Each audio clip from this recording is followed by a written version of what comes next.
En la Fundación Cardiovascular de Colombia estamos convencidos que una de las principales estrategias para contener esta epidemia de COVID-19 es la educación. De tal forma, comprometidos con ese concepto, hemos diseñado el siguiente curso que comprende varias estaciones, unas de las cuales son intubación orotraqueal y manejo de la vía aérea, reanimación cardiopulmonar en el paciente con COVID, ventilación mecánica y ventilación en prono, elementos de protección personal y ecocardiografía.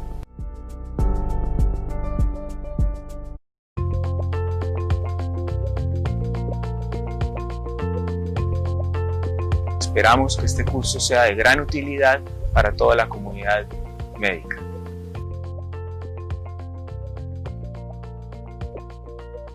Hola a todos, bienvenidos a la estación del manejo de la vía aérea del paciente con COVID-19.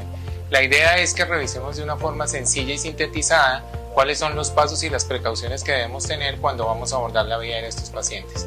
Algoritmos hay muchísimos y muchas sociedades a nivel del mundo de anestesia, de cuidado intensivo, hospitales y clínicas han publicado sus propios algoritmos.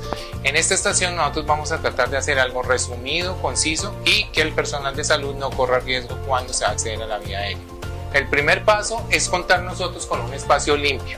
Este espacio limpio quiere decir que es un espacio en el cual no vamos a estar en contacto con los pacientes con COVID.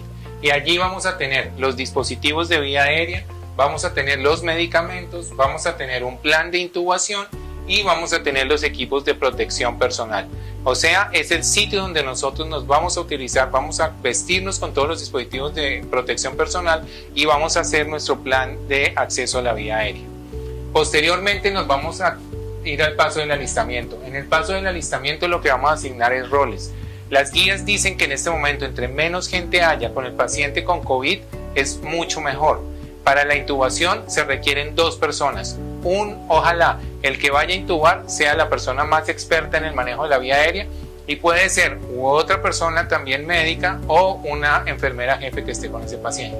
Allí vamos a hacer una lista de chequeo, vamos a verificar nuevamente los medicamentos que escogimos para la intubación y tener muy en cuenta y tenerlo claro que vamos a hacer una secuencia de inducción rápida. La secuencia de inducción rápida es una secuencia que permite lograr un plano de intubación adecuado en el menor tiempo posible. ¿Qué quiere decir? Que el paciente tenga un estado de hipnosis adecuado y un estado de relajación neuromuscular adecuado. Para la intubación de estos pacientes vamos a utilizar la secuencia de inducción rápida. Y sería importante poder diferenciar el paciente que está estable hemodinámicamente del que no está estable hemodinámicamente. En el paciente que está estable hemodinámicamente, nuestra recomendación es utilizar un protector neurovegetativo como fentanil, entre 50 y 200 microgramos de fentanil, un hipnótico que es propofol, que puede ser entre 100 y 150 miligramos de propofol, y un relajante neuromuscular que puede ser rocuronio, los 50 miligramos, o sea, la ampolla completa, los 5 centímetros, o en su defecto utilizar también succinilcolina o kelicin, 100 miligramos, o sea, 1 centímetro de la ampolla. En el paciente que está inestable hemodinámicamente, nuestra recomendación es utilizar ketamina como hipnótico, entre 50 y 100 miligramos, 1 a 2 centímetros, el relajante neuromuscular de la misma forma que el anterior, succinilcolina 1 centímetro, o sea 100 miligramos, o rocuronio 50 miligramos, o sea 5 centímetros. Recordar de todas maneras que siempre antes de la intubación debemos preoxigenar muy bien nuestro paciente por un periodo entre 3 y 5 minutos, haciendo un cierre hermético de la máscara facial sobre la cara del paciente y tener todos los aditamentos listos que ya hemos visto en los videos anteriores que se utilizan en el acceso a la vía aérea. Más adelante, durante el transcurso del video y de la explicación práctica, vamos a ir nombrando cada uno de los dispositivos que se utilizan en el manejo de la vía aérea. Bueno, habiendo asignado los roles, me corresponde realizar la intubación orotraqueal por ser la persona más experta para realizar este procedimiento. El otro rol es de mi compañero, el doctor Mario, que va a hacer el papel de circulante, me va a facilitar todos los dispositivos y medicamentos para poder realizar con éxito el procedimiento. Este procedimiento, que consideramos de alto riesgo por ser un procedimiento donde vamos a invadir la vía aérea y ser un generante de aerosoles, debemos contar con equipos de protección personal. En este caso sería, como podemos ver a mi compañero el doctor Frey, un gorro, una protección ocular con unas gafas sobre ellos una máscara facial, una careta, un tapabocas N95 con un adecuado sello y sobre el tapabocas N95 un tapabocas normal garantizando el sello adecuado, una bata y doble guante para una manipulación segura. Una vez definidos los roles, pasamos a realizar la lista de chequeo. Tenemos plástico protector de la cara, el dispositivo máscara ambú, pinza para clampear el tubo, silocaína en spray, tubos endotraqueales y con su respectiva guía, laringoscopio convencional, videolaringoscopio, máscara laringea en caso de emergencia y los medicamentos que nombramos. Recordar que el ambú siempre debe ir con su respectivo filtro. Colocamos la máscara, una máscara facial adecuada que cubra nariz y boca, que permita un cierre hermético. Presionamos, colocamos el plástico encima y enseguida colocamos el ambú. Una vez puesto el ambú y la máscara, producimos un cierre hermético y comenzamos a preoxigenar por un tiempo de 3 a 5 minutos. Vamos a colocar los medicamentos que se describieron al principio del video. Una vez colocado el hipnótico y el relajante, damos un cierre hermético de esta manera y nunca vamos a presionar el ambú. Pasados 30 a 45 segundos de haber puesto el hipnótico y el relajante, procedemos a la intubación.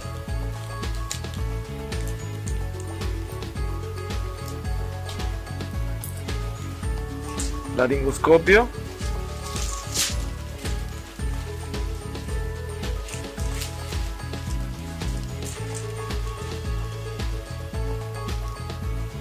Tubo.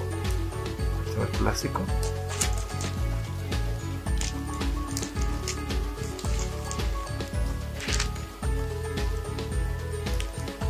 Una vez intubado el paciente, procedo a retirar el laringoscopio. Insuflado en el taponador. Retiro de la guía. Retiramos la guía lentamente y Tubo clampeado. tubo clampeado.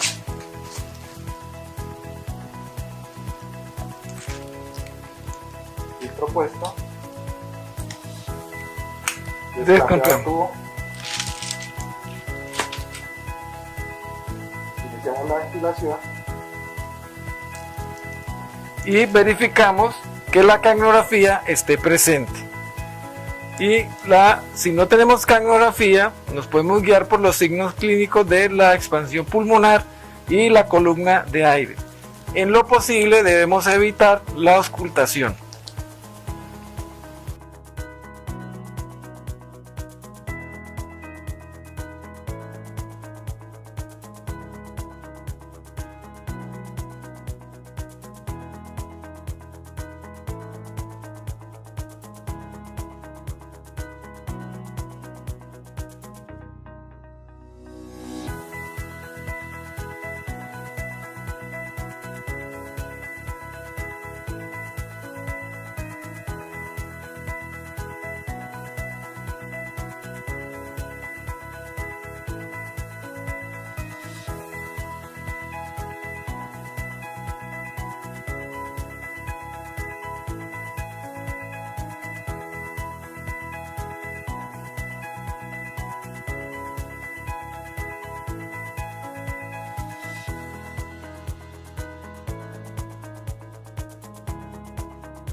Hola a todos, en esta estación vamos a revisar la práctica de la reanimación cardiopulmonar en los pacientes con COVID.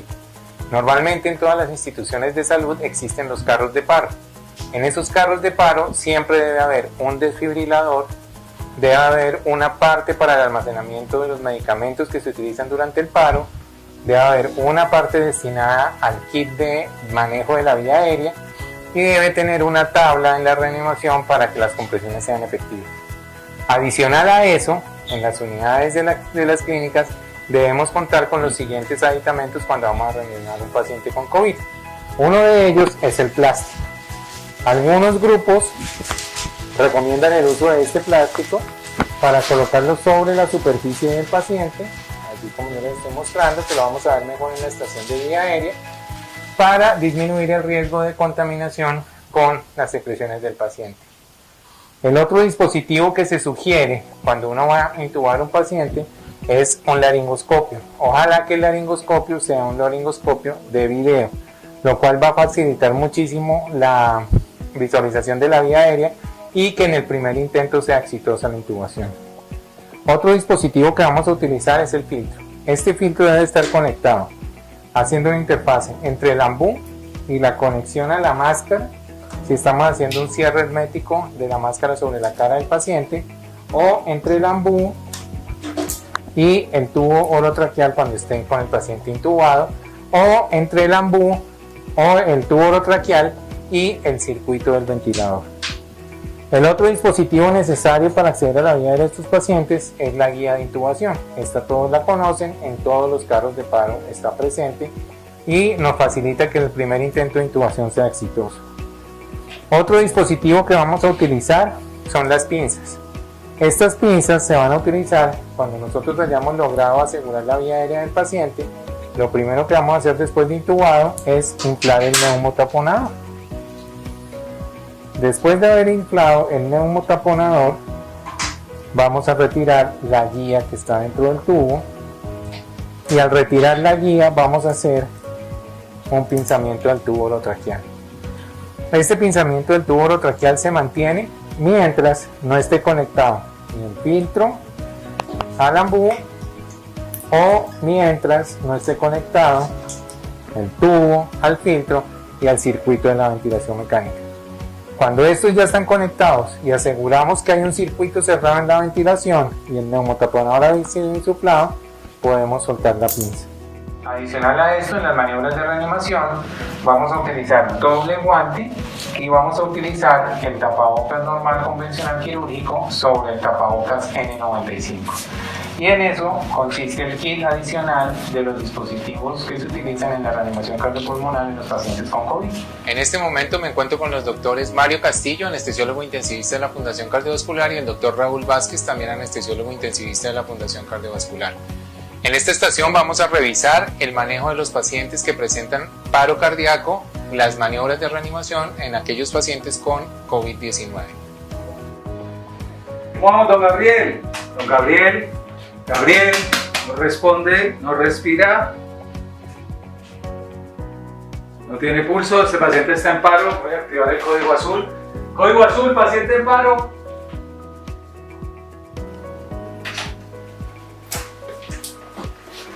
Código azul. Aplicando kit de reanimación paciente COVID.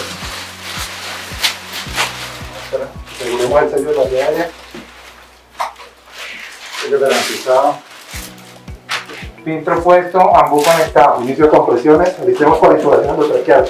5, 6, 7, 8. Alistando aditamentos de intubación endotraqueal.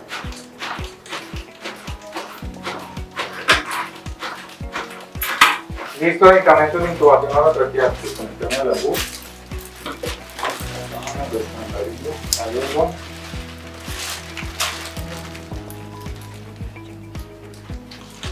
Tubo endotraqueal.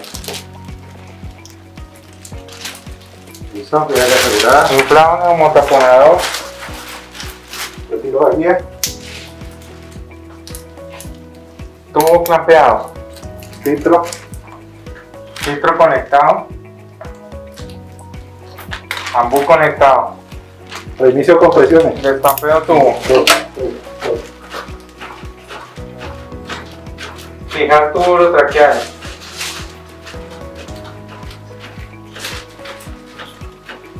Tubo fijo. Una forma muy sencilla y práctica de fijar el tubo orotraqueal es con una tira de espada de lapo, más o menos de esta longitud. La colocamos de esta manera, tú coges la punta, yo la punta, y doblamos los dos al mismo tiempo, hacia adentro, hacia el lado del pegante. Cuando las puntas están dobladas, pegadas hacia el lado del pegante, hacemos este movimiento para que quede todo el esparadrapo con la parte del pegante hacia adentro. En este momento doblamos la tira de esta manera, una larga y una corta, y la pasamos alrededor del tubo, por encima del neumotaponador. Las dos tiras por detrás del tubo, y en este momento hago una oreja. Por la oreja paso las dos tiras del esparadrapo y voy a fijar el tubo en este momento, tratando de llevar estas tiras hacia acá. En el momento en que está fijado, dejo la tira corta a un lado del paciente y la tira larga pasa por detrás de la cabeza del paciente. Y en este momento voy a fijar mi tubo urotraqueal. Por favor, trata de sacar el tubo urotraqueal. Fijo. Muy bien.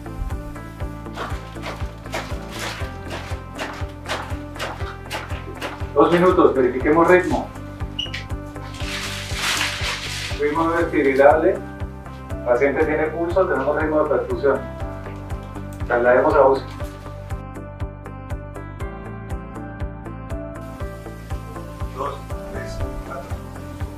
Como se acabaron de dar cuenta, en esta maniobra de reanimación, lo importante es seguir las guías de reanimación. El primer paso de todos es la prevención. O sea, haber identificado a ese paciente cuando llegó a urgencias y que pudiera ser un paciente potencial de presentar paro cardíaco con los signos vitales que les habíamos comentado. El segundo paso importante es asegurar la escena. Y asegurar la escena en los pacientes con COVID-19 corresponde a utilizar todas las medidas de equipos de protección personal. Como ustedes se dan cuenta, el reanimador 1, que es el doctor Castillo, en este momento tiene el tapabocas mal posicionado, no tiene guantes, no tiene bata, no tiene gafas, no tiene gorro, por lo tanto no tiene los equipos de protección adecuados. Y esto es una situación que nos enfrentamos día a día, inclusive sin necesidad de que el paciente tenga COVID-19. Mientras que el reanimador 2, el doctor Raúl, estaba en la sala de atención de pacientes con las medidas de protección en ese momento suficientes y necesarias, los guantes, la bata, el tapabocas, la gafa y el gorro, pero el paciente presentó un paro cardíaco. Como todos sabemos, el paro cardíaco es un evento generador de aerosoles cuando se inicia la reanimación. Por lo tanto, el doctor Raúl debió haber utilizado una máscara N95 y colocarse la visera de protección para iniciar las maniobras de reanimación.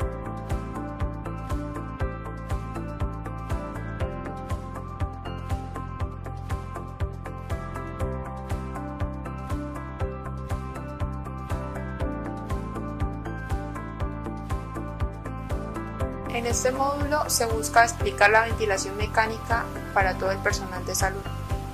Este ventilador cuenta con dos partes, una neumática y una eléctrica. La neumática, que consiste en que el ventilador debe ir conectado a una fuente de aire, una fuente de oxígeno, y la eléctrica pues que vaya a una toma de corriente.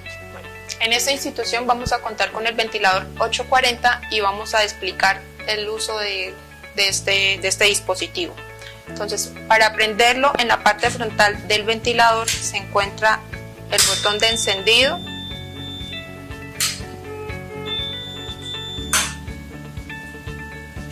y para utilizarlo con cada paciente requiere de una prueba que se llama ATC, para verificar que todo el equipo esté funcionando adecuadamente para ser conectado al paciente.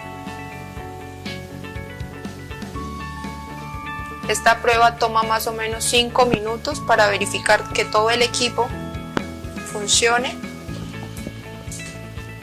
y que todos sus dispositivos estén óptimos para el uso con el paciente. Se selecciona paciente adulto, se conecta el circuito, aceptar,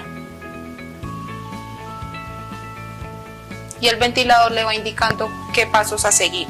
Conecte el circuito que ya está conectado, ocluya la Y.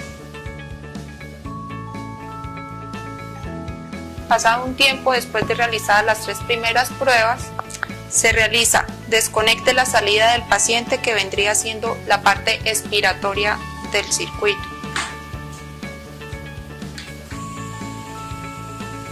Sin desocluir la Y. Conecte la parte expiratoria del paciente o salida del paciente, aceptar.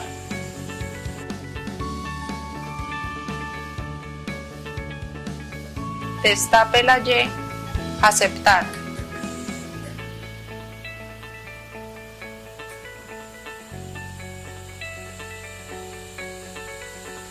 Ocluyo la Y, aceptar.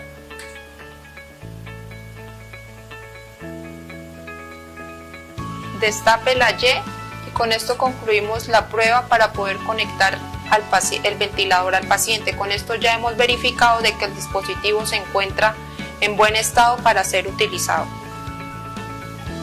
Después de haber terminado la prueba, a salir ATC, aceptar. Con esto ya terminamos la prueba de ATC, ya podemos iniciar a programar el ventilador para ser utilizado con el paciente. Para ello debemos tener en cuenta dos criterios, uno clínico y uno gasométrico. En el criterio clínico vamos a tener en cuenta disnea de moderada a grave, tirajes intercostales, desbalance toracoabdominal, saturación de 88 a 92 y frecuencia respiratoria de 28 a 32 que no vaya en aumento. En cuanto a al criterio gasométrico, PAFI menor de 200, pH de 7.25 y CO2 que no aumente de 45. El modo ventilatorio para iniciar con estos pacientes como mecanismo de protección pulmonar es el asisto controlado por volumen. Para la programación en cuanto al ventilador, damos nuevo paciente. Para saber el peso que se va a manejar con ese paciente se hace una medición en cuanto a la talla y se saca una fórmula de peso ideal para cada paciente. El paciente pesa en este caso 60 kilos, ventilación invasiva que el paciente ya está intubado, modo asisto controlado por volumen, continuar y sale en la pantalla los parámetros a programar con estos pacientes. Frecuencia respiratoria a programar con ellos, inicial de 14. El volumen va de acuerdo al peso que ya hemos hallado que en este paciente es de 60, lo vamos a llevar a 6 cc por kilogramo de peso. Esto quiere decir 60 que pesa el paciente a 6 kilogramos de peso nos daría 360. El flujo que le vamos a programar es el 10% del volumen que tenemos programado para darnos una relación IE de 1,2, 1,3. En este paciente sería de 36.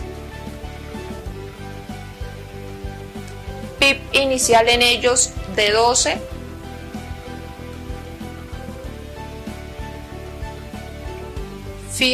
FiO2 del 100% y se va titulando de acuerdo a los gases arteriales y a la oximetría del paciente. Después de haber programado estos parámetros ventilatorios, aceptar y ya podemos conectar el ventilador al paciente. Importante recordar 3 aspectos durante este procedimiento. 1. Contar con todos los elementos de protección personal, incluyendo la máscara N95. 2. Que antes de conectar al paciente a la ventilación mecánica se debe conectar sonda de succión cerrada, obligatorio, filtro y después circuito del ventilador. Y 3. Debemos mantener el tubo clampeado antes de hacer la conexión al ventilador. Entonces, el circuito, filtro, tubo clampeado, se conecta, se desclampea el tubo y ya estamos listos para iniciar una ventilación con este paciente.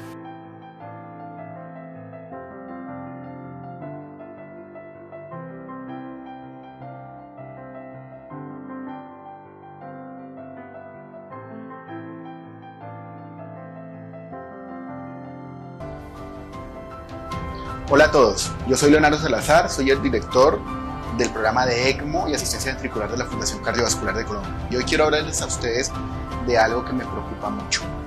Estamos enfrentando en este momento una pandemia, aquí en Colombia está empezando la atención de esta pandemia y estamos exponiéndonos a riesgos por el uso irracional y exagerado de medidas de protección personal. Esta es una situación que es muy preocupante y que yo quiero en una serie de videos aclarar. Las experiencias exitosas del tratamiento de esta pandemia han ocurrido, por ejemplo, en Singapur, en Corea del Sur, en Japón. ¿Sí? Ellos empezaron las infecciones un mes antes que Estados Unidos y que Italia, y tienen muchísimos menos casos y prácticamente no tienen infectados del sistema de salud. Entonces quiero hablar sobre estas experiencias y quiero hablar también sobre un documento de la Organización Mundial de la Salud del 19 de marzo, donde aclara cuáles son las estrategias para que el personal de salud se proteja del coronavirus. ¿Cuál es el problema si usamos medidas exageradas? El problema es que hay unas acciones que tienen algunos riesgos y hay unas protecciones apropiadas para esos riesgos. La mayoría de acciones con pacientes de COVID-19 tienen un riesgo bajo y tienen una protección adecuada para ese riesgo. Muy pocas acciones tienen un riesgo alto y requieren una preparación adicional. Pues resulta que en el mundo muchos personal de salud está usando indiscriminadamente la mayor protección posible. Y eso les da una falsa tranquilidad. Cuando uno se tiene que poner la mayor protección posible, es todo un procedimiento de cómo se pone eso bien. ¿Sí? Sobre todo las máscaras N95 tienen un procedimiento de cómo se ponen bien y cómo se mantienen seguras. Pues si todo el personal de salud se pone una máscara de esas y no se la pone bien, van a sentirse tranquilos de que están bien protegidos y van a hacer acciones de alto riesgo sin estar bien protegidos y se van a contaminar. La otra situación es cuando se usan demasiadas cosas de protección. ¿Sí? Las protecciones para esto están muy claramente establecidas y son diferentes de las de ébola. Si nosotros nos vestimos como para el ébola, con escafandras y overoles, esas protecciones son muy difíciles de retirar sin contaminarse. Requieren 2 personas bien entrenadas para retirarlas. Entonces, lo que nosotros queremos es que hagamos lo que recomienda la Organización Mundial de la Salud. Vamos a hacer las medidas adecuadas y vamos a hacerlas de manera apropiada y nunca vamos a exagerar o a hacer medidas irracionales. Este virus debe estar en un enfermo. El enfermo está replicando los virus dentro de su cuerpo, ¿sí? Y el virus le está haciendo daño al enfermo. Este enfermo debe tener una puerta de salida del virus. En este caso, la puerta de salida del virus es la vía respiratoria. El sistema respiratorio es el que produce los virus que salen al ambiente y debe haber un modo de transmisión.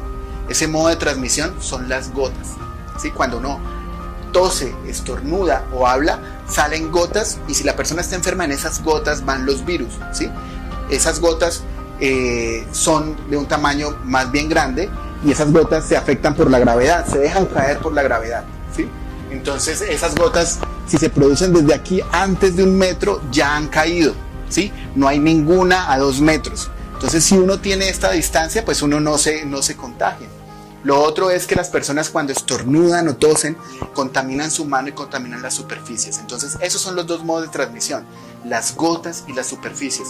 Además del modo de transmisión, para que se cierre la cadena tiene que haber un mecanismo de entrada, que alguien toque eso o respire eso. Y además del mecanismo de entrada debe haber personas susceptibles, o sea, personas que no tengan defensas contra COVID-19, como es la mayoría de o prácticamente toda la población colombiana. Y esto cierra el ciclo porque esas personas ahora van a producir virus. Romper estos eslabones, cualquier eslabón que se rompa va a romper la cadena de transmisión. Y hay medidas que buscan que las personas enfermas no tengan contacto con las personas susceptibles. O si uno va a tener contacto con una persona enferma, entonces que uno rompa la salida con un tapabocas en la persona enferma y rompa la entrada con mecanismos de protección. O que se limpien las superficies y se esterilicen las superficies. Esta es la manera como vamos a ganar esta batalla, rompiendo estas cadenas de transmisión.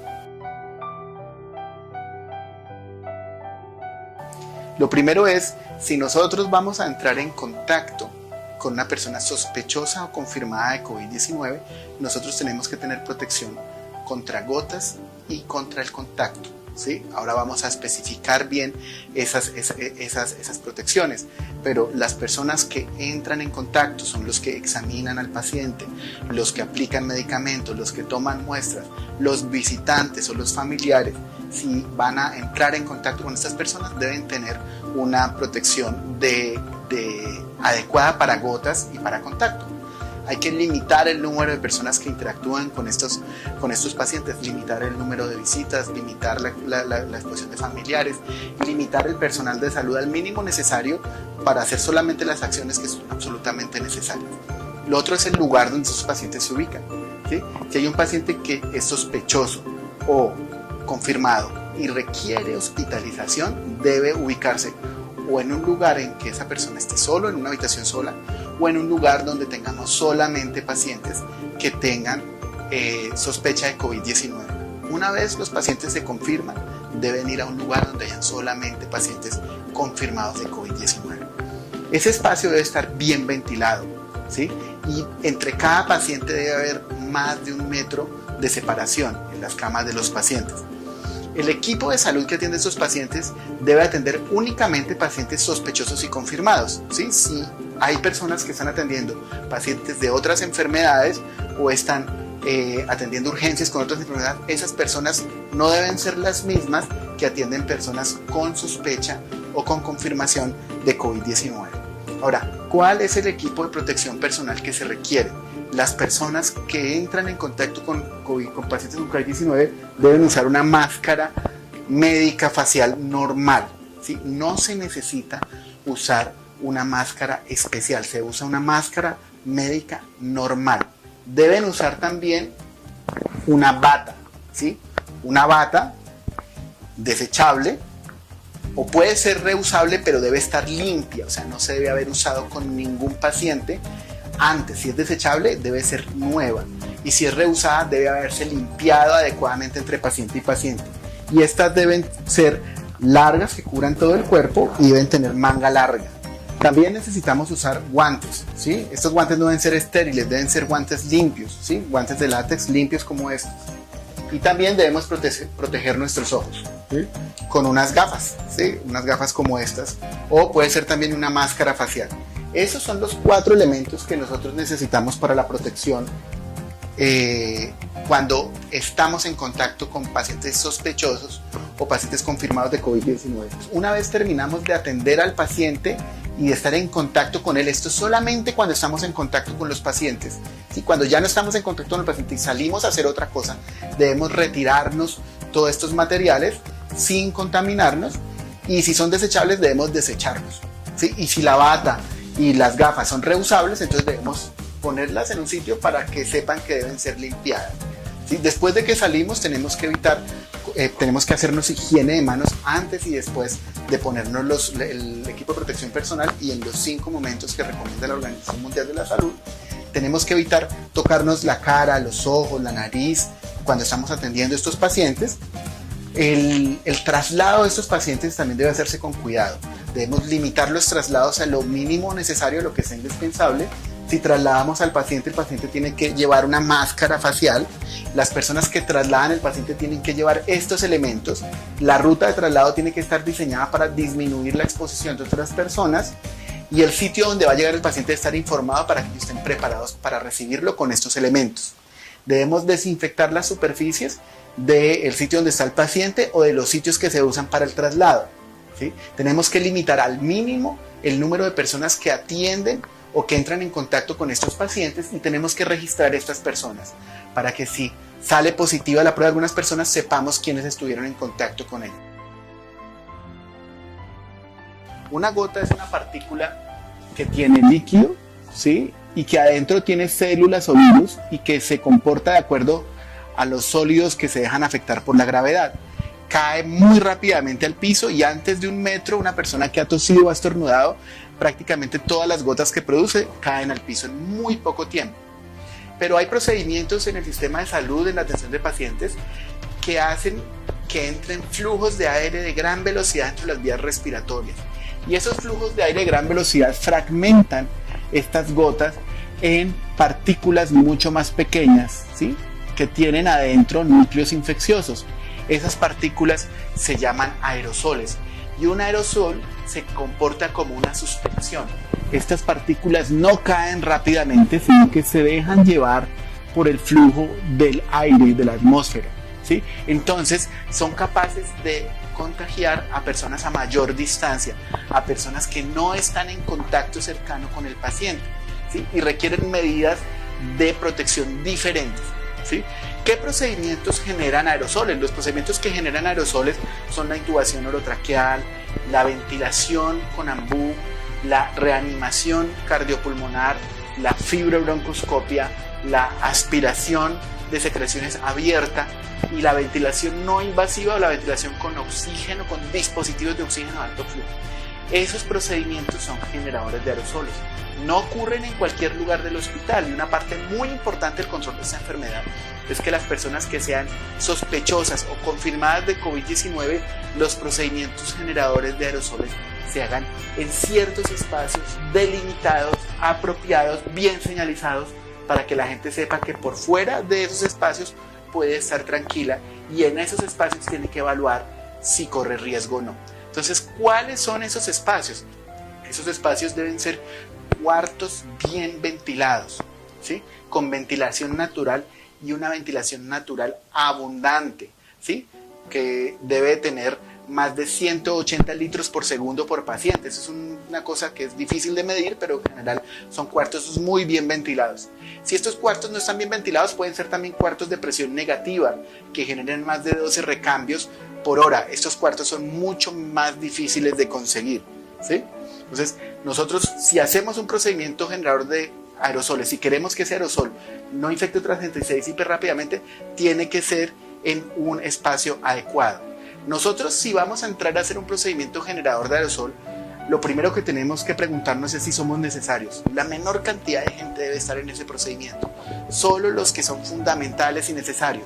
Las personas que no son necesarios deben alejarse de ahí, deben estar fuera de ese espacio. Si uno definitivamente tiene que interactuar, entrar y es necesario para el procedimiento, entonces uno necesita unos elementos de protección personal. El elemento de protección personal más importante en este caso es esta máscara. Esta es una máscara N95 que tiene dos características especiales. Uno es que está hecha de un material que filtra aerosoles de manera adecuada, ¿sí? Que no deja pasar aerosoles. Y la otra es que su forma, su geometría se adapta muy bien a la cara. La parte más importante cuando uno se pone un equipo de protección personal es que esto quede sellado alrededor de la cara, que no quede ningún espacio para que entre aire por fuera de la máscara, que menos del 1% del aire que uno respira entre por fuera de la máscara. Ese es un procedimiento especial y hay que aprenderlo a hacer. Hay que aprenderse a poner esto, aprenderse a asegurarlo y aprender a probar que está bien. Y si uno no encuentra que está bien, uno puede entrar a ese espacio. El principal riesgo que tenemos ahora es que todo el mundo quiere usar esta máscara sin saber ni siquiera cómo se usa y en situaciones en las que no es necesario, agotando este recurso tan valioso. Y cuando las usan y las usan mal, se sienten tranquilos a pesar de que esté mal puesta y se exponen a riesgos.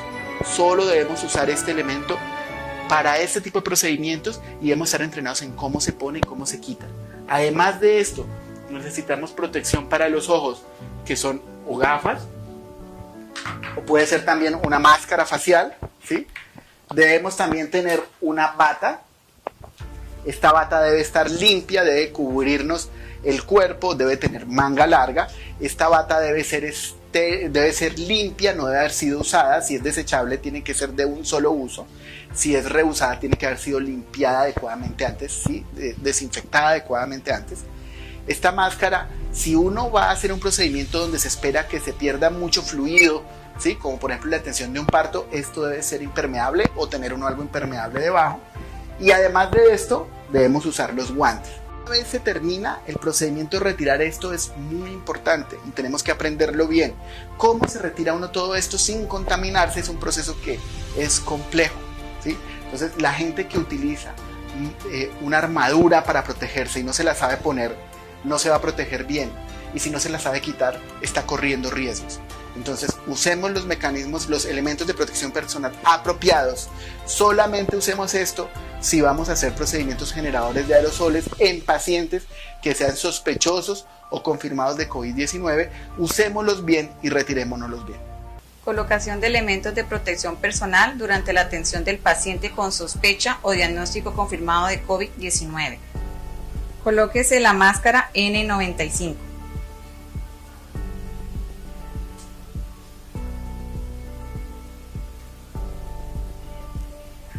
Realice la prueba de sello del respirador. Si la mascarilla queda suelta, utilice una cinta en la barbilla para asegurar total cubrimiento de la vía aérea. Colóquese gorro y polainas desechables. Las polainas solamente se utilizarán si el paciente va para procedimiento quirúrgico.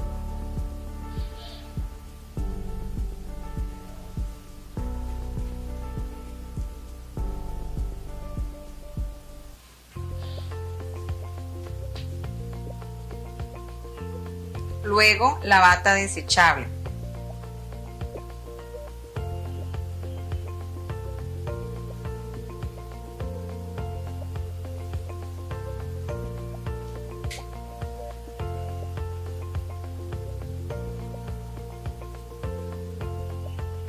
Realice el amarre completo de la bata.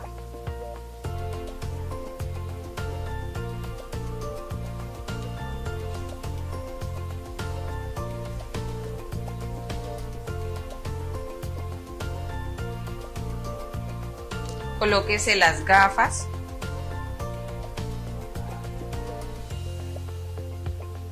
Y posteriormente la careta. Realice higiene de manos.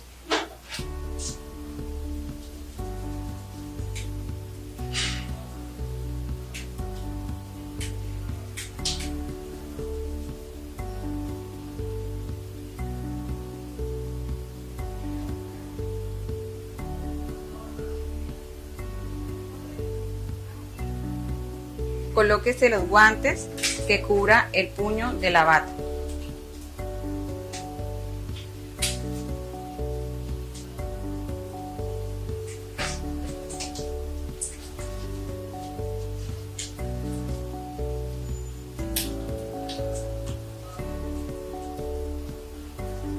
Retiro de elementos de protección personal. Retire la bata y si en ese momento hay otra persona, pídale que ale uno de los cordones de la bata con guantes. Tenga precaución de que no entre en contacto con su ropa. Deséchela en la caneca roja. Si en el momento tenemos polainas, también retirémoslas y desechémoslas en la caneca roja.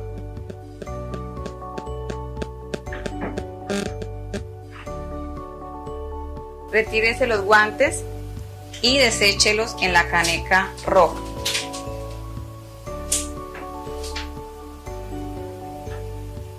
Realice higiene de manos y si las manos se encuentran visiblemente sucias, realice lavado de manos.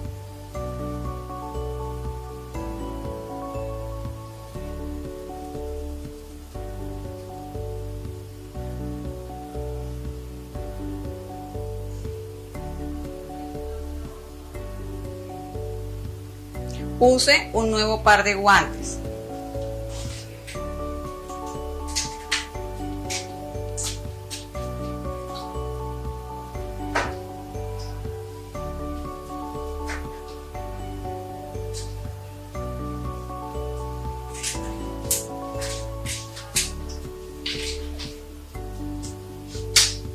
Retire la careta, las gafas y sumérjalas en el platón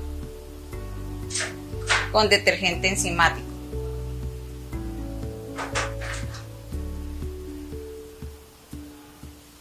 Retire el gorro y los guantes y deséchelos en la caneca roja.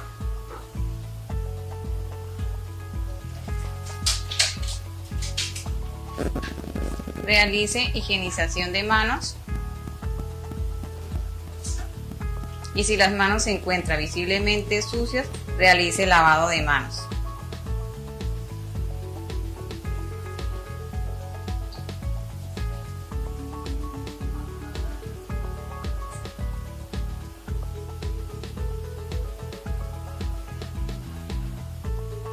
Use un nuevo par de guantes.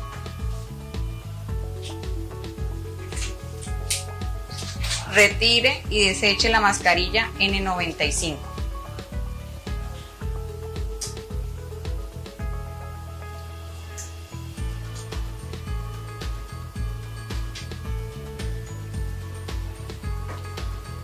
Retire y deseche los guantes. Realice higiene de manos.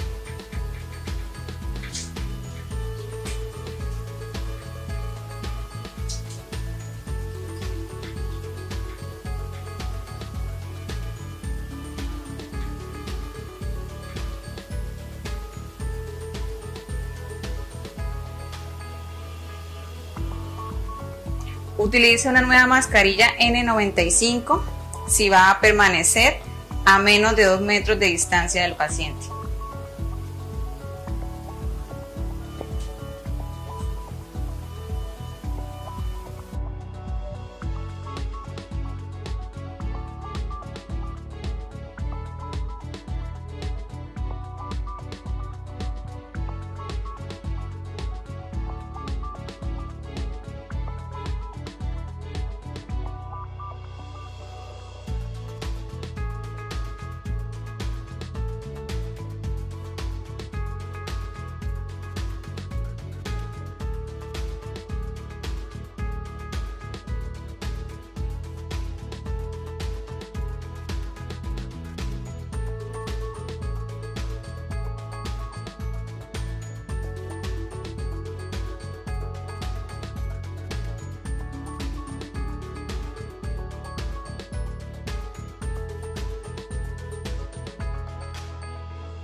Buenas, mi nombre es Gerson Kitian, soy cardiólogo de la Fundación Cardiovascular.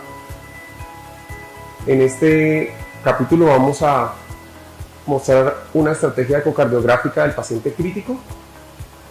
Es de notar que no es un estudio que se hace de rutina en los pacientes críticos, sin embargo, hay algunos tips que podemos repasar para que lo podamos hacer tanto los especialistas en imágenes como los especialistas en cuidado crítico.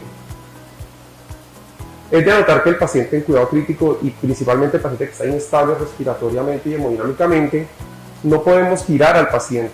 El paciente va a estar en una posición de cúbito supino y esto, lo que vamos a ver, está basado en estrategias y propuestas realizadas por grupos principalmente de emergencias y de UCI en cuanto a este tipo de pacientes. El paciente no se va a girar, va a estar en decúbito supino y por ende vamos a ver cuáles son las propuestas de las vistas ecocardiográficas que vamos a realizar. Dicho esto, y agregando que el paciente lo vamos a abordar por el lado izquierdo del paciente, teniendo el menor contacto posible con el paciente y teniendo, claro está, toda la protección como personal de salud que debemos tener, vamos a estar al lado izquierdo del paciente. Este es el transductor ecocardiográfico, que todos tienen esta señal que vamos a llamar muestra. Utilizamos el transductor y vamos a ubicar en el tórax del paciente la primera vista propuesta, que es el eje paraestelar largo, el cual nos va a proporcionar una imagen en la cual vamos nosotros a descartar crecimiento ventricular, principalmente en los pacientes si creemos que su condición inestable corresponde a una miocarditis aguda. tenemos el esternón, nos ubicamos en la línea paraesternal, y en una línea imaginaria intermamaria alrededor casi que del quinto espacio intercostal. Ubicamos el transductor y la muesca que va a ir en dirección al hombro derecho del paciente. Es así como observamos esta vista paraesternal de eje largo. Si bien podemos evaluar en este momento con esta vista, vamos a ver ventrículo derecho, ventrículo izquierdo y estamos viendo pericardio posterior. Desde aquí ya podemos evaluar si hay o no derrame pericárdico en el paciente. Adicionalmente vemos la válvula mitral y la válvula aórtica. Estando en esa posición, nos vamos a deslizar hacia el quinto espacio intercostal, casi que con línea medio clavicular, utilizamos gel, y la muesca la vamos a girar completamente que quede en sentido horizontal o a las 3 del reloj. Estando ahí, vamos a hacer este movimiento que es girar el transductor hacia anterior, por lo mismo que el paciente está en decúbito supino. Con esta maniobra logramos enderezar lo más posible la imagen y obtenemos esta vista. Es una vista de 4 cámaras en el cual estamos viendo en la derecha de la pantalla, estamos viendo el ventrículo izquierdo y a la izquierda de la pantalla estamos viendo el ventrículo derecho. Aquí está la punta del transductor y estamos viendo ventrículo izquierdo, ventrículo derecho. Nos permite evaluar contractilidad, tamaño ventricular izquierdo y derecho para poder hacer una relación que no sea mayor a 1 en casos en los que incluso sospechamos que haya disfunción ventricular derecha o embolía pulmonar aguda. En esa misma posición, teniendo el transductor con la muesca horizontal, vamos a ubicar el apéndice sifoides y 2 centímetros por debajo vamos a ubicar el transductor. Ahí está la muesca horizontal hacia las 3.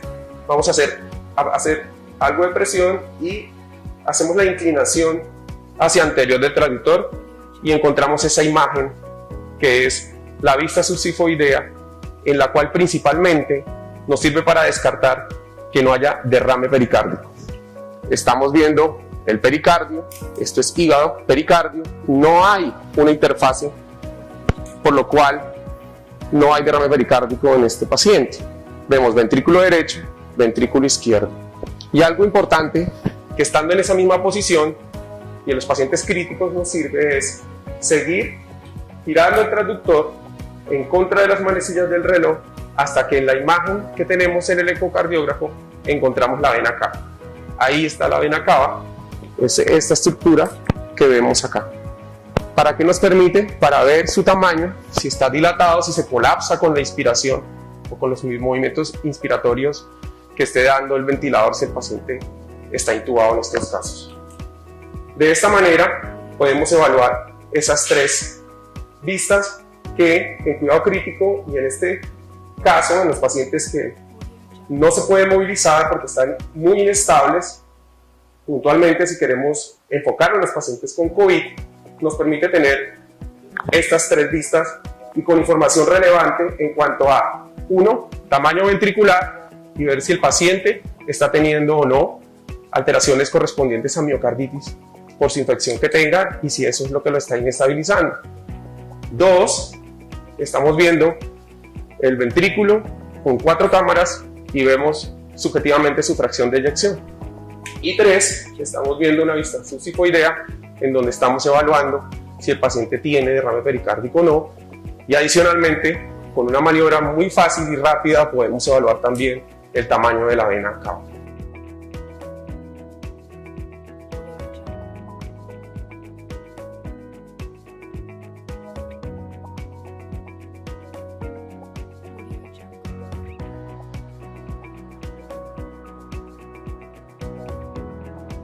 La idea de hoy es presentarles un algoritmo de ingreso a UCI en los adultos mayores que tengan infección por COVID.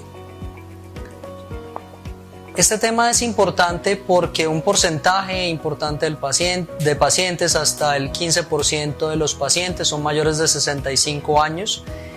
Y eso no es todo, sino que prácticamente el 50% de los pacientes va a desarrollar uno de 3 desenlaces: o ingresa a la unidad de cuidado intensivo, o requieren de ventilación mecánica, o fallecen.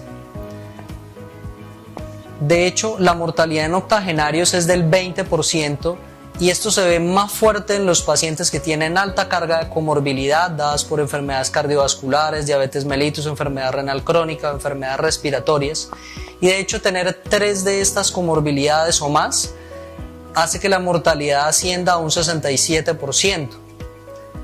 Por esa razón proponemos hacer una valoración geriátrica, pero tiene que ser una valoración geriátrica rápida debido pues al escenario que estamos enfrentando y que podríamos enfrentar con alto volumen de pacientes en condición de salud crítica.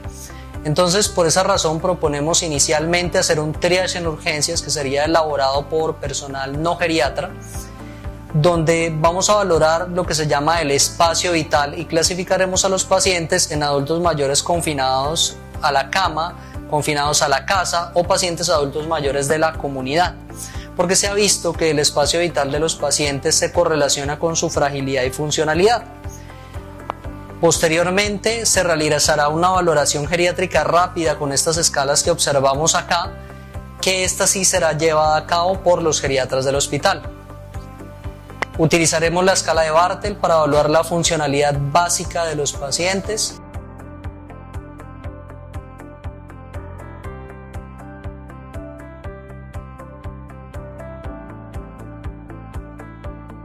Evaluaremos la fragilidad con el Clinical Fragility Scale, que es una escala pues muy visual, en ese sentido pues es de fácil aplicación y de aplicación rápida. Y evaluaremos la carga de comorbilidad que tengan los pacientes con el índice de Charleston, de tal forma que cuando es superior a 8 hablaremos de alta carga de comorbilidad, utilizaremos el Charleston ajustado por edad.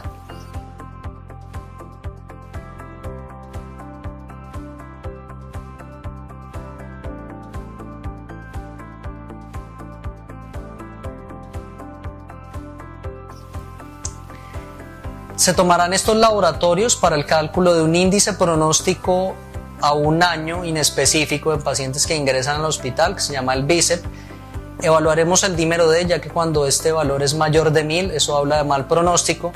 Y tomaremos estos otros laboratorios que observamos acá para el cálculo del SOFA, para observar el daño multiorgánico que puedan tener los pacientes. Si es mayor de 4 el puntaje, eso es de mal pronóstico.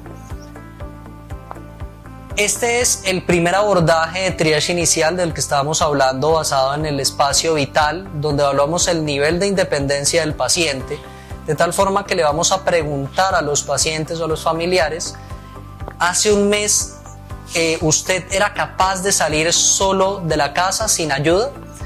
Cuando el paciente es capaz de funcionar solo en la comunidad, es altamente probable que sea un paciente no frágil, y en ese sentido se preguntarán las voluntades anticipadas, y si hay consentimiento para ingresar a la unidad de cuidado intensivo, el paciente podría ingresar.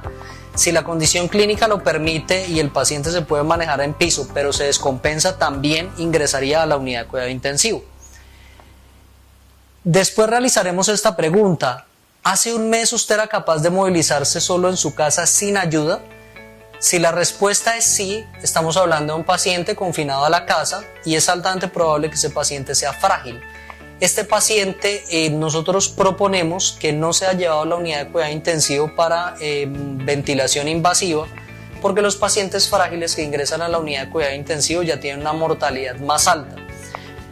Y si aparte pues sumamos la infección por COVID, eso hace pues que sea un paciente con bajas probabilidades de éxito en el manejo en la unidad de cuidado intensivo. Entonces, por eso lo que proponemos es que este paciente reciba manejo médico con intención curativa, con los medicamentos que tengan evidencia en ese momento de funcionar, ya que esto es muy dinámico. Este paciente sería hospitalizado y si se descompensa, ese paciente pasaría a un manejo por cuidado paliativo. Si la respuesta a esta pregunta es no, estamos hablando de un paciente que es dependiente, y si aparte pues es un paciente con cáncer avanzado o demencia, también lo ingresaríamos en esta casilla, y es un paciente que se va a manejar con intención paliativa, con un manejo de soporte sintomático, y si no responde ese manejo, se asumirá que es un síntoma refractario y se llevará a sedación paliativa. ¿Cómo vamos a evaluar las preferencias del paciente? Lo ideal sería que todos los pacientes tuvieran voluntades anticipadas por escrito, pero desafortunadamente esa no es la situación. Entonces lo primero es preguntar si esas voluntades anticipadas las tenemos, acorde pues a ingresar o no a intervenciones avanzadas en unidad de cuidado intensivo. Si esas voluntades anticipadas no están disponibles, preguntaremos a la familia si hubo manifestaciones verbales con respecto al ingreso a unidad de cuidado intensivo para recibir intervenciones avanzadas.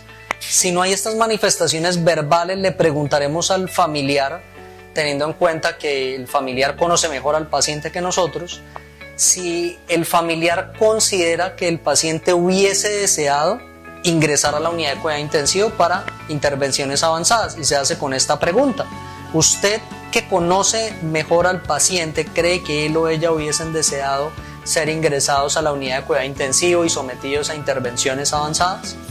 Entonces, de esta manera, cuando no tenemos el documento escrito, tenemos otras maneras de obtener las voluntades anticipadas del paciente. Este sería el algoritmo que utilizaríamos ya los geriatras, utilizando pues cálculos de índices pronósticos a un año, el dímero D, el SOFA, el índice de comorbilidad de Charlson, y evaluando si por antecedentes el paciente tiene o no demencia, y acorde a eso pues definiríamos cuál sería la ruta a seguir de los pacientes.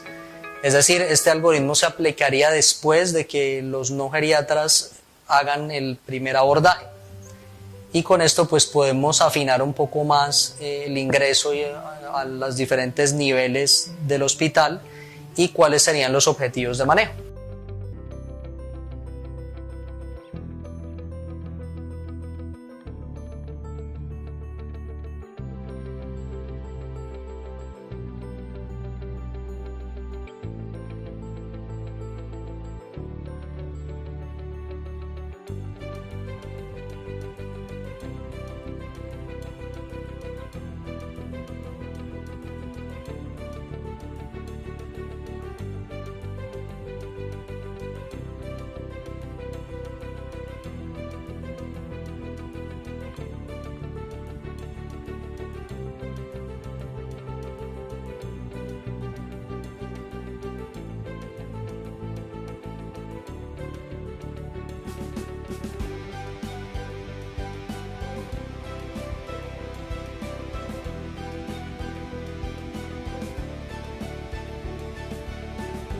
Lo siguiente que tenemos que evaluar es hasta cuándo va a estar el paciente en la unidad de cuidado intensivo. Entonces los pacientes deben ser revalorados cada 72 horas y si presentan alguna de estas situaciones, insuficiencia renal aguda, insuficiencia cardíaca aguda, incremento del dímero D, incremento de la ferritina, de la LDH, incremento de la troponina, o en el séptimo día de hospitalización persiste la linfopenia con la leucocitosis, tenemos que considerar reorientar objetivos terapéuticos. No se harán extubaciones paliativas por el alto riesgo de contaminación con aerosoles, y lo que haremos es reducir la ventilación a parámetros mínimos y suspender el soporte vasoactivo si lo tiene el paciente, y en ese momento iniciar el manejo con sedación paliativa. La idea con la implementación de este algoritmo es poner un elemento adicional sobre la mesa de este problema para evitar tener que considerar limitación de esfuerzo terapéutico solo por la edad. Sin embargo, si el escenario de escasez de recursos nos obliga a eso, proponemos que sea 75 años el corte de edad para definir quién ingresa a la UCI y quién no. Todavía no estamos en ese escenario y esperemos que en el país nunca lo estemos. Pero si llegamos a ese escenario, la propuesta serían los 75 años, ya que la expectativa de vida en Colombia es cercana a esa edad, es 74.38 años.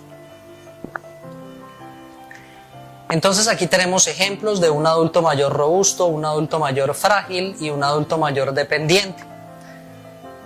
Y acorde a esto, pues nosotros haríamos las preguntas del primer algoritmo y con base en las respuestas definiríamos si el paciente iría a la unidad de cuidado intensivo, recibiría un manejo en piso con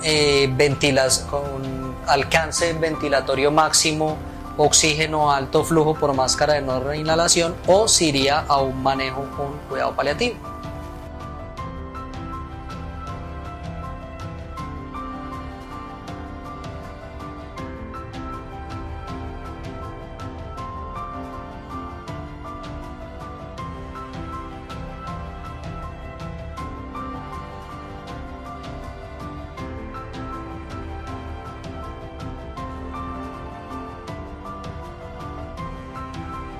Bienvenidos al módulo de afrontamiento emocional. Está claro que la situación a nivel social y a nivel nosotros como empresa es complejo, ¿sí? Por eso hemos sacado este espacio para que hablemos de nosotros, para que identifiquemos nuestras emociones, para ver cómo estamos en relación con todo esto y qué podemos hacer. Teniendo en cuenta eso y sacando un espacio para nosotros mismos, yo les pregunto qué podemos hacer. En primer lugar, identifica qué te está afectando y cómo estás, ¿sí? Saca las ideas que te afectan. Lo puede ser la familia, puede ser el trabajo, pueden ser los conocimientos técnicos. Lo importante es que actúes en relación con eso. Y en conocimientos técnicos, ¿qué está en tus manos? ¿Qué puedes estudiar? ¿Qué puedes practicar en relación con tu equipo? Contigo. En relación con tu familia, ¿qué está en tus manos? ¿Cómo puedo proteger a ese ser querido? Está claro que es difícil, está claro que debo tomar decisiones que muchas veces no son fáciles, como seguir las medidas de precaución, como tomar un poco de distancia. La idea es que así podamos cuidarlos a todos. Al gestionar todas esas ideas, ganamos confianza en lo que somos y en lo que hacemos. Lo que somos es lo que transmitimos. Eso que transmitimos, al ser del sector salud, brinda confianza. Ahora yo te pregunto, ¿cuál es tu rol? ¿Qué transmites a tus compañeros? ¿Qué transmites a tu familia? Porque eso que proyectas influye. Influye ya sea positivo o negativamente, y la idea es que construyamos entre los dos algo positivo. Que aportemos y que apoyemos a nuestro equipo, que aportemos a nuestra familia. Así que actúa ahora, aprovecha este momento. Si no has iniciado, inicia ya.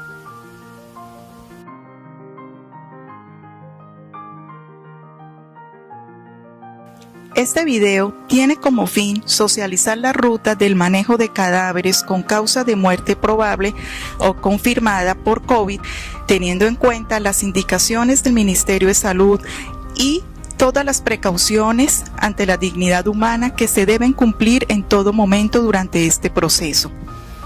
Una vez el paciente fallece, el personal de enfermería, usando todos los elementos de protección personal, debe realizar los siguientes procesos: no retirar los tubos orotraqueales, ni dispositivos, drenes, ni accesos venosos. Debe cubrir todos los orificios naturales con algodón impregnado con hipoclorito en una concentración de 3.000 a 5.000 miligramos por decilitro.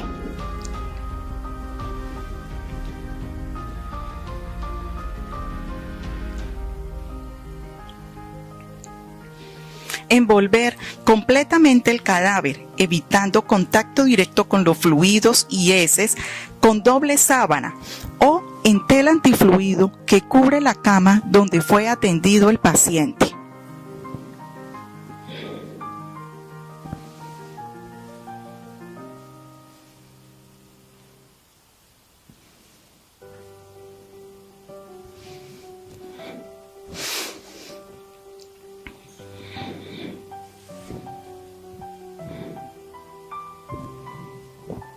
El siguiente paso es colocar el paciente en la primera bolsa, rociando con desinfectante el interior de la bolsa previo cierre de esta.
Tras el cierre de la primera bolsa, nuevamente se rocía desinfectante sobre la superficie.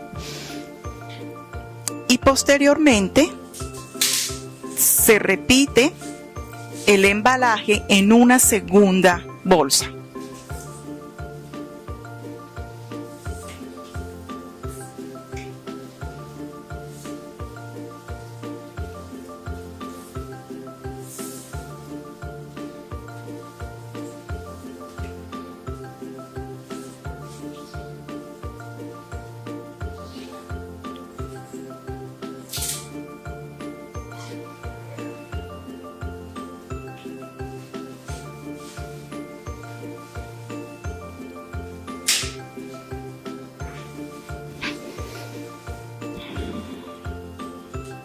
Al embalar en la segunda bolsa, se repite el rociado del desinfectante en la superficie.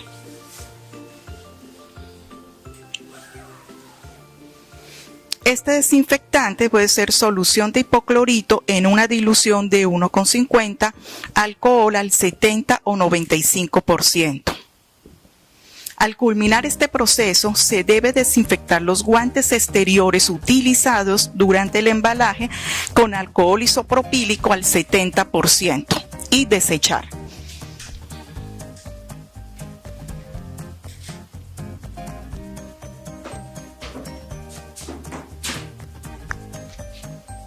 Una vez finalizado el procedimiento, se debe realizar la identificación del paciente colocando el rótulo que se encuentra en el cabecero del paciente.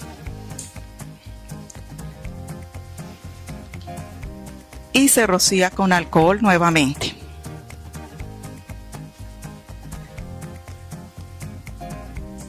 Una vez finalizado el alistamiento del cadáver, el camillero trasladará el cuerpo al área provisional asignada.